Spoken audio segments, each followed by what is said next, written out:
welcome back to Early Edition. They say health is wealth, so today we'll try to enrich your mind and body. Are you one of those confused by enormous amounts of sometimes conflicting information about what to eat and what not to eat? Overwhelmed by the many different kinds of diets and the promises they make, from keto diet to paleo diet or the alkaline diet to intermittent fasting or even the Whole30? Well, welcome to the club. This morning we talk food and health to eat healthy from a guy who, by eating right, beat an autoimmune disease that caused him to excrete, including blood, 30 times a day. Health advocate and nutrition coach Harvie de Baron. Glad you could join us, Harvie. Thank you. Hi. Good morning. Hi, good morning. How are you? So great. So fascinating journey. How did you do it? What did the trick? I mean, you were excreting blood 30 times a day. Yeah, it wasn't the easiest of disease, and it's not one of those diseases you really talk about. But I think the main essence was just making sure that the food that goes inside the body was really high quality, which basically means you're getting nutrients inside, really high quality nutrients and good things inside your body. So, you know, when you give your body enough raw materials to heal itself, it will find a way to heal itself. So what raw material did you give your body? There's quite a few things that you can tap into. I mean, if you don't necessarily need to avoid a lot of the foods, you just make sure, like a lot of people today tell you avoid carbohydrates, avoid rice, avoid these things. But in reality, is choosing a good source of it would be the key.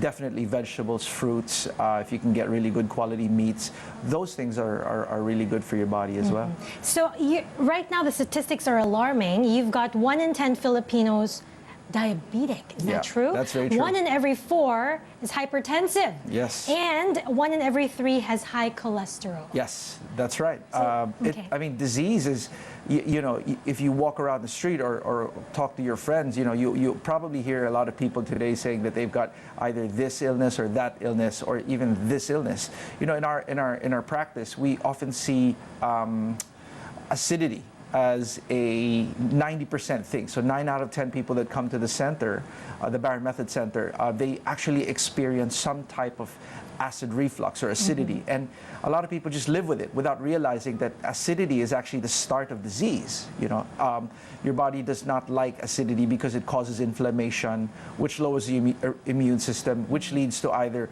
a chronic illness, a lifestyle disease, or even an autoimmune disease, you know. So how do you fight acidity with food?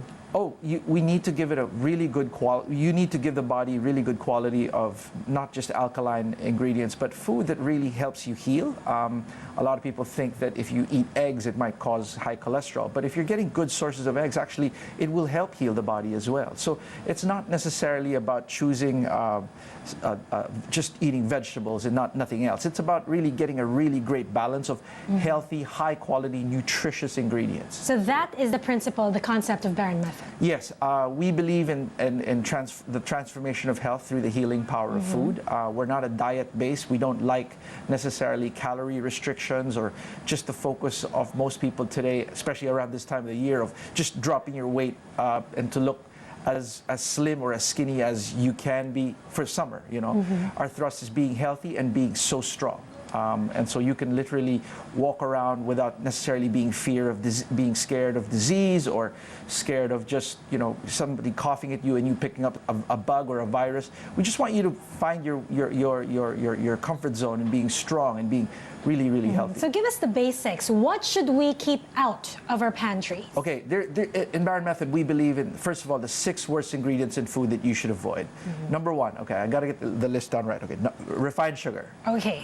Number 2 is hydrogenated oils. Okay, hydrogenated oils, and then the third one would be sodium nitrates.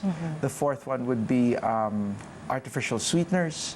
The fifth one would be, have I mentioned MSG? Not yet. Okay, MSG. And lastly, artificial food coloring. Okay, so when you say hydrogenated oils, Yes. what would that be? Hydrogenated oils are oils basically that goes through the, well, as it suggests, a hydrogenation process, right?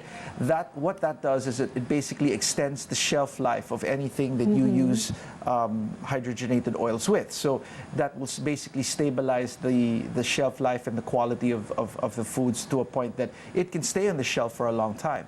The human body doesn't like all these types of preservatives. So as much as possible, what we want to do is we want to make sure we can eat food as raw or as clean as it is, meaning as close to nature as possible. When we're at the grocery, will we see that hydrogenated oil? That label will be there? Yes, you will see that. You will see partially hydrogenated oils. These hydrogenated oils are the ones that affect your heart, your cholesterol. These are the ones that shoot up your LDL, your bad cholesterol, your triglycerides. These are the ones that causes all these things. How about sodium nitrates? Okay, sodium nitrates are basically, as it suggests, sodium. We'll see this in the labels. Yes, you'll see sodium nitrates in the labels. This is what they use to preserve canned products and meats, frozen meats and things like that. So no processed food? As much as possible, you want to avoid processed food, definitely. And you have, what's the other one? Refined sugar, of course, but other kinds of sugar would be okay? What kind of sugar will be okay? We generally use muscovado sugar for meats to say marinade food and things like that. So your food doesn't have to taste bland. I mean, you can. There is a reason why there's sugar in they're sweet. That your tongue actually has different types of allocated taste buds, right? Like you can taste sour, you can taste salty, you can taste sweet. So the body is actually designed to take in things that are sweet. That's why you have that. And it's okay. It is. It's just a matter of choosing the right quality. So marinating meats, you're using as much as possible a non-refined, as complex a sweetener as possible. Another one, we love cocoa sugar mixed with coffee or your drinks. Raw honey we use quite a lot of. So you earlier mentioned calories. Yes. So it's wrong. It's a wrong approach. We shouldn't be targeting a certain calorie count, because I used to do a diet that did calorie counting. Yes. That's not recommended. Well, first of all, from what we see on a regular basis, people have the calorie counting issue all wrong. What do we mean by that? All wrong meaning to say their starting point's all wrong. When you look at somebody, I hear this all the time, a 1,000 to 1,200 calorie diet. Right? But in reality, 1,000 to 1,200 calories is just enough for your body to survive without even functioning. So at a certain point, your body's going to want to hoard these calories, and you're not going to be able to function well. And when you're hoarding calories and not functioning well, this is where you start feeling lethargic. This is where you start feeling like, oh, I feel deprived. This is when your brain starts acting up, and you don't necessarily, you start to look good, but long term, the body's going to start hoarding fat. And when it starts hoarding fat, that's a big problem. You know, it becomes counterintuitive to what it is you're trying to do. So, but if you look at calories, what is the ideal daily intake? Okay. 1,800?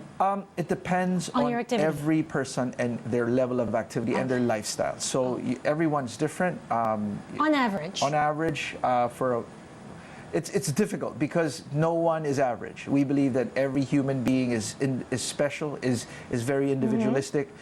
You could be standing next to the same person, the same height, same weight as you, but you look at them, you look completely different from one another.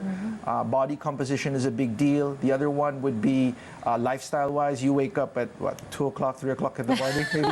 Some people wake up at 9 o'clock, 10 o'clock. That plays a big part.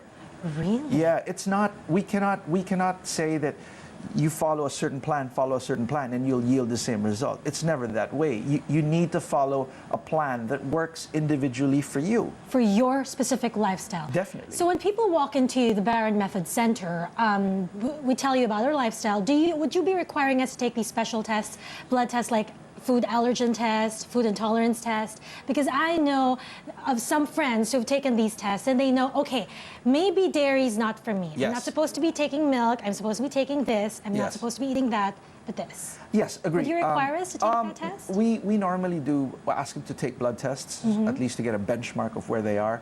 The more data they give us, the better. There are so many more types of tests available today, like gene testing. There's many different types to see what works best for your body and what doesn't work best for your body. Food intolerance tests, sometimes we take them, but we generally have a pretty good guideline of what food people are really genetically not meant to take. But what we like best when we're talking about food is when we like to know them more as a person. So we ask them to take food photos. We ask them to talk about how they are. So when you come in and you say, I want to do a program right away, we don't actually say, okay, start up. We want you to give us data in terms of taking food photos, time that you eat. We need to understand how you live your life, because we understand that you wake up in the morning, you sleep at night. That's the only thing that most people have. In fact, most people don't even have that. So we try to build a program in between how you live your life. We don't want you to follow a program that doesn't work well for you. We want to build a program that basically slots into how you live your life, and we don't want to be an inconvenience. But what are the basic principles? Eat less but eat more frequently. Would that be one of your principles? No. In fact, one of the principles would be we don't want you to be hungry. Okay. One of the things that's very important for us is that at dinner time, if weight loss is one of the goals, we don't want you to actually be hungry at night.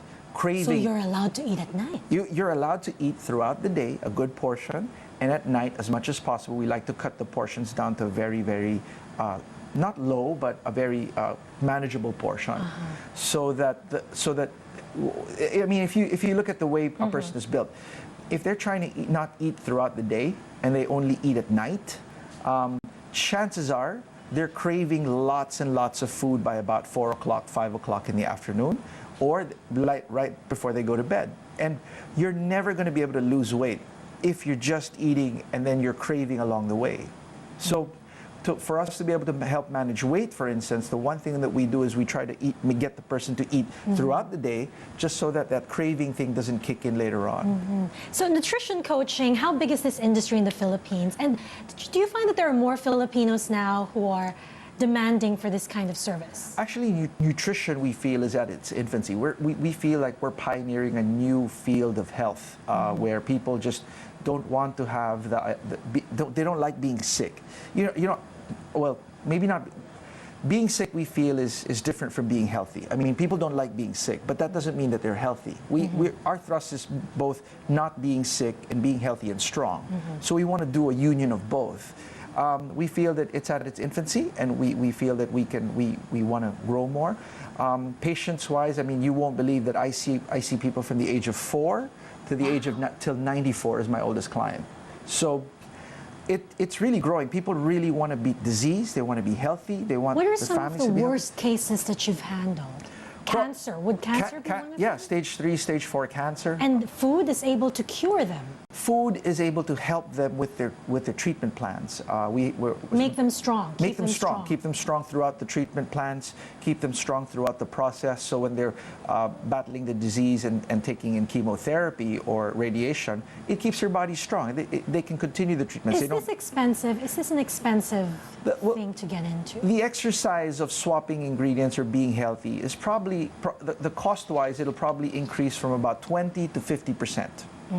So, but if you think about it, it may seem a little bit more expensive, 20 to 50% of your grocery bills. But think about what you're going to avoid. I mean, you're going to avoid maintenance medicines maybe down the track, or that hospital bills and things like that. So if you're able to make an early start to it, then you avoid a lot of these diseases that can potentially happen inside I saw your some body. of the recipes online that you guys have. Yeah. Very interesting. You have oats caldo. Yes. Does it taste like arroz caldo, really? I'd say yes, but again, it's different. It's different for everybody. But I think it's delicious. So of course it's our recipe. So okay, so we have to try it. I think we have some. There you go. We're showing the recipe for oats caldo. It looks interesting. Maybe we should try it this weekend.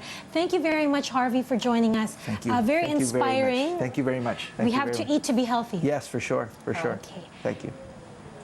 Now, after the break, another inspiring story on Think Possible. We'll take a look at how members of a collective continue to raise their pride flags high. Stay tuned here on Early Edition.